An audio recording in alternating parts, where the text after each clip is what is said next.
День кримсько-татарського прапору відзначали і в усіх куточках Криму. Представники меджлісу здійснили справжній марафон з великим стягом, на якому люди писали свої побажання. Окремі акції проходили в різних місцях півострова. Прапори возили на авто і навіть піднімали в повітря.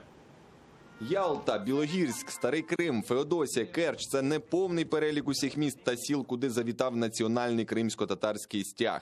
Перший заступник голови меджлісу Наріман Джелял разом з активістами в різних куточках півострову зустрічається з людьми і вітає їх з Днем національного прапора. За нами мечеть хана Узбека. Як ви бачите, тут зібралися місцеві жителі, діти, школярі. Велика кількість людей прийшли зустріти цей марафон. Звичайно ж, тут наш прапор. Він уже побував у багатьох районах Криму. А ось прапор привезли до Феодосії. Тут його вітали чудовим співом.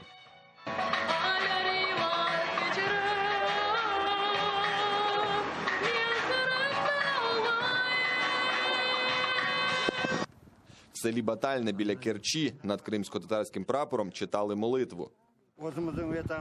Нехай Всевишній дасть нам можливість зустріти ще багато разів День прапора. Нехай дасть нам можливість бути вільними, єдиними на рідній землі. Нехай не дасть нам підкоритися будь-кому. Нехай всі зниклі безвісти знайдуться, засуджені будуть звільнені і воз'єднаються з батьківщиною, щоб всі ми жили однією сім'єю в Криму.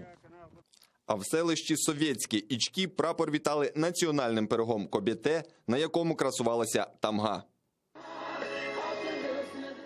Свою акцію провели і у Білогірську. В повітря запустили жовто-блакитні кульки. Завдяки їм кримсько-татарський прапор піднявся у повітря.